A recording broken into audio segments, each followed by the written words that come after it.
Bom dia, graça e paz, irmãos. Que a graça do Senhor esteja sobre cada um de vocês. Estamos aqui para mais um estudo da nossa escola bíblica, né? Hoje o tema da nossa lição, ele se baseia e tem como tema comunhão que resiste ao distanciamento, né? Eu creio que esse é o grande desafio da igreja, uma vez que fomos e somos Igreja de Cristo, e como Igreja de Cristo nós nos fundamentamos em comunhão, em relacionamento, e a igreja ela é um relacionamento, e manter a comunhão em meio ao distanciamento social é algo que é o grande desafio da igreja nesse tempo, né? E o texto que nós vamos usar está em Efésios capítulo 4, do verso 4 até o verso 6, e eu quero ler com os amados. Há um só corpo e um só Espírito, como também fostes chamados, em uma só esperança do vosso chamado. Há um só Senhor, uma só fé, um só batismo, um só Deus e Pai de todos, que é sobre todos, por todos e está em todos, né? Nesse texto nós vamos ver a beleza, a grandiosidade, a profundidade que esse texto vai destacar. O texto aqui ele destaca a unidade da igreja como princípio fundamental, baseado na pessoa de Cristo, uma vez que igreja é um povo, são pessoas chamados para a comunhão, para viver um relacionamento, entendendo a sua missão, que é propagar a Cristo. E o propagar a Cristo é levar o Evangelho. E uma das melhores, ou a melhor ferramenta que nós temos para se pregar o Evangelho é por meio dos relacionamentos, né? E nós precisamos compreender a importância e a profundidade desse texto que Paulo vai nos falar, né? Observando aqui, é claro, características de cada povo, de cada país, de cada continente, dentro desse contexto, nós vamos observar a importância que esse texto vai nos trazer, né? Nós, como Brasil, como povo, como nação, somos um povo muito receptivo, que gostamos muito dos abraços, dos beijos, das reuniões formais, de estarmos juntos, de estarmos reunidos uns com os outros, do calor dos relacionamentos, da conversa, o olhar, o olho no olho. Então isso é muito importante. Então isso, eu creio que desses povos, é lógico que todos estão sofrendo, mas de todos os povos que estão sofrendo com essa questão da pandemia, eu penso que o povo brasileiro é um dos povos que mais tem sofrido devido à nossa característica, devido à nossa maneira de viver, à nossa maneira de se comportar, o nosso desejo de estarmos sempre juntos, né? E isso tem sido muito prejudicial. E o grande desafio nosso como igreja é manter a comunhão, manter a unidade, manter o vínculo à distância. E isso é muito importante nós não perdermos isso de vista, né? O texto de Efésios, ele vai ser cirúrgico em nos ensinar que a comunhão é algo divino, é algo que Deus nos dá e que fortalece os nossos laços, os laços de amor entre irmãos, entre amigos, entre as pessoas, e esse tempo de isolamento, de afastamento social, nós não podemos perder esse vínculo. E o texto vai nos fornecer, e o estudo vai trabalhar algumas questões importantes em relação ao manter a comunhão, né? Em meio a um isolamento social. Comunhão que é vital para a vida, né? É importante nós lembrarmos que o apóstolo Paulo, ele escreve essa carta enquanto ele estava preso, detido, né? Lógico que ele estava ali privado da liberdade, devido estar preso, né? Mas ele não perdia o senso e a compreensão da importância do relacionamento, né? Relacionamento. Dentro desse contexto de isolamento, irmãos, e que nós vamos trabalhar aqui a questão da comunhão, há algo muito sério e muito importante que nós precisamos entender quanto da solidão, né? A solidão é um mal que consome as pessoas.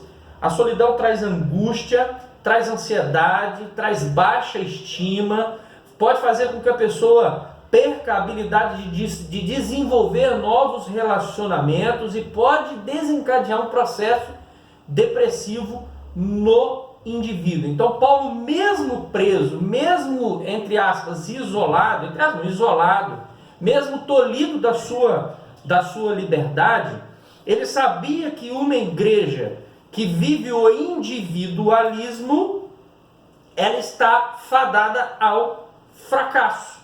Ela vai ser sufocada pelas questões e aí corre o risco de ser extinta, né? Por isso que ele vai dizer, por isso que ele vai nos mostrar, ele vai abordar no texto que o relacionamento é vital para uma vida de comunhão, né? Como igreja de Cristo, precisamos exercer a comunhão. Por isso que Paulo, no versículo 3, suplica aos cristãos de Efésios, olha o que ele fala: façam todo o possível para se manterem unidos no Espírito, ligados pelo vínculo da paz.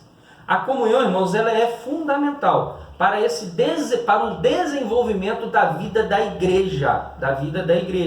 Então nós precisamos rever e refazer esse versículo 3. Irmãos da primeira igreja batista em São José do Calçado, façam o possível para se manterem unidos, mesmo diante de um distanciamento social. Por quê? Porque a comunhão, ela é fundamental, ela é vital no crescimento e no desenvolvimento da vida da igreja. Um segundo ponto abordado aqui, que é muito importante do estudo, é que a comunhão que é fruto de dependência. Quando nós observamos a clara analogia que Paulo faz entre corpo e igreja, nós vamos perceber que esses dois elementos, eles têm muitas semelhanças entre si, né? Paulo foi muito feliz e usado pelo Espírito Santo, que foi aquele que mais aproximou-se de uma definição de igreja, quando ele compara a igreja ao corpo, né? Que são organismos vivos, com emoções, com sensações, ambos são guiados por uma cabeça, e no caso a igreja, a cabeça é Cristo, por uma mente que é Cristo, onde todos os comandos que o corpo recebe, sejam ações, reações, conscientes, onde comer, andar, falar, sejam inconscientes, o respirar, dirigir, digerir, quebrar nutrientes e tantas outras coisas. O que determina é a cabeça, o cérebro, o que determina é o cérebro. Então é importante nós entendermos essa dinâmica, que a igreja, ela é como um corpo, como um organismo. Então todos são importantes dentro do contexto igreja. Como qualquer parte do meu corpo e do seu corpo, ele é de extrema importância. Por quê? Porque qualquer parte do nosso corpo que nós perdermos ou que estiver debilitado, vai comprometer todo o organismo, todo o corpo.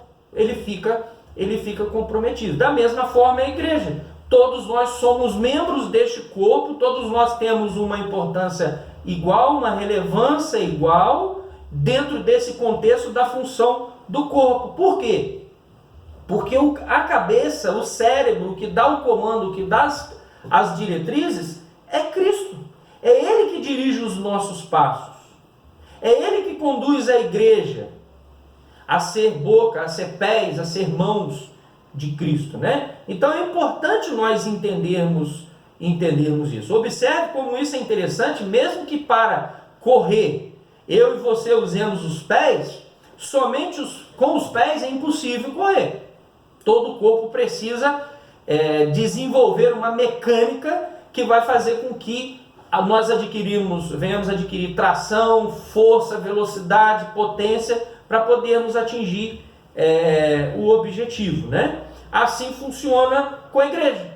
Todos nós trabalhamos em comunhão, em dependência do Espírito Santo, que é algo fundamental e importante, para que, dirigidos por Cristo, pela mente, pelo cérebro, pela cabeça, que é o guia, que é Cristo, alcancemos êxito na nossa missão. E qual é a missão do cristão? Fica a perguntinha para você.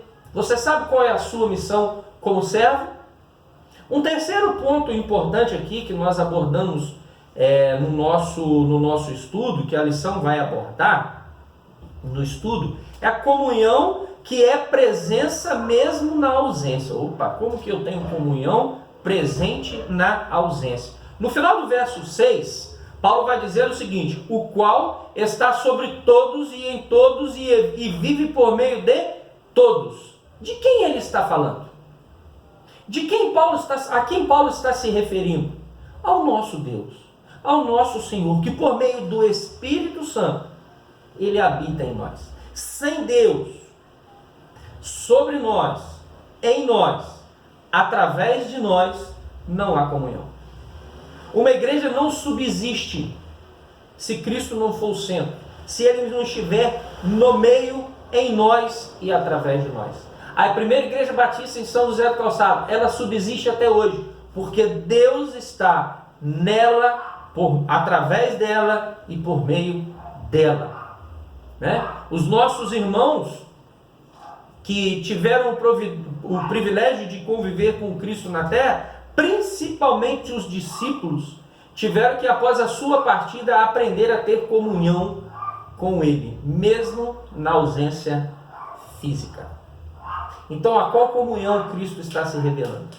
O que o texto, o que o autor ele quer dizer, né? É importante nós entendermos isso. Irmãos, esse tempo é um tempo de muita reflexão para todos nós. Nós estamos longe, distantes fisicamente, mas nós não estamos distantes de Cristo. E a nossa comunhão com o Senhor precisa se manter de pé. A nossa comunhão com o Senhor precisa estar na mais perfeita íntegra. E nós, como igreja, aprendemos a ter comunhão com Deus estando juntos no templo, nos cultos, nas reuniões. Isso é importante, mas não é fundamental. A nossa comunhão ela precisa se estender. Mesmo que eu não esteja no templo, eu preciso compreender que a minha comunhão com Cristo ela vai além das quatro paredes. A nossa comunhão com Cristo é o que nos fortalece. O apóstolo Paulo escrevendo a sua carta aos Efésios, enquanto estava preso sozinho, mas ele não se sentia assim. Sua mente e coração estavam cheios da presença e da comunhão de Cristo. Irmãos, nós como igreja estamos distantes uns dos outros, mas não podemos estar distantes de Cristo. Jamais, jamais. Essa é a comunhão que precisa prevalecer sempre. E é ela que vai nos unir, que vai trazer unidade. Porque é o Espírito que habita em nós e que nos guia, que nos conduz a termos relacionamento uns com os outros, né? O Mestre estava ali, sobre ele, nele, agindo através deles. Então nós precisamos vivenciar isso, aplicar isso nas nossas vidas, para que como igreja venhamos a refletir, venhamos a manter a comunhão uns com os outros, mas principalmente com Cristo. Eu quero aqui começar, chegando na nossa conclusão, já quero começar a caminhar para findar com os irmãos. Em tempos de afastamento, fomos forçados a olhar para dentro, para as coisas que passavam desapercebidas, coisas que iam perdendo a importância com o passar dos dias. Isso é real. Nós valorizávamos muitas coisas que hoje nós vemos que não tem tanto valor assim e nós conseguimos viver sem elas. Veio então a hashtag Fica em Casa. Ao ficar em casa, ao ter mais tempo, surgiu uma nova oportunidade. E essa oportunidade, eu quero acreditar que não é uma oportunidade por simplesmente passar tempo. Nós precisamos entender que essa oportunidade é a pausa para se reconectar. Concordo com o autor. Nós precisamos nos reconectar. As pessoas passavam muito tempo fazendo mil e uma coisas. O tempo era o vilão. Não tinha tempo para nada. Hoje nós temos tempo. Então nós precisamos aproveitar o tempo da melhor maneira, da melhor forma possível, tá? É importante nós compreendermos esse tempo que nós estamos em casas reclusos, né? Um tempo onde nós vamos nos reconectar, a conectar com o Senhor a cada dia. Tomara Deus que a comunhão seja uma delas, a comunhão com Ele, e sermos um, que tenhamos dado o devido valor, onde Deus nos chama a olharmos para o que nos une, ao invés de parar, olhar e ver o que separa. Deus nos chama para olhar para Cristo, fazendo assim nossa comunhão vai resistir. Quando nós olhamos para o Senhor, quando o nosso olhar está em Cristo, quando nós nos reconectamos, quando nós damos ênfase, valor a esse Senhor, a comunhão com Ele, o Espírito que habita em nós, há de fazer todo o processo. Eu quero pontuar 4 perguntas importantes aqui, e aqui eu findo. O que você está disposto a fazer para preservar a comunhão? Tem pessoas que trazem prazer com sua presença, outros com sua ausência. Como você se vê? Como você acha que as pessoas te veem? Como aquele que traz prazer ou não? A independência é fundamental para desenvolver a comunhão. Você se sente à vontade sabendo que depende de alguém? 4. Cristo é presença em todo o tempo. Na sua percepção, como estamos reproduzindo esta presença como igreja? Amados, que esse estudo, que tem tudo a ver conosco, possa falar aos nossos corações. Que a minha vida, a sua vida, seja sempre pautada pelo Senhor. E que o Espírito Santo que habita em nós possa trabalhar em nossas vidas. Vamos orar. Santo Deus, Pai eterno, obrigado. Obrigado por tudo que tu tens feito. Obrigado por este estudo que venha falar aos nossos corações. Que seja bênção, Deus, nas nossas vidas. No nome de Jesus nós oramos. Amém.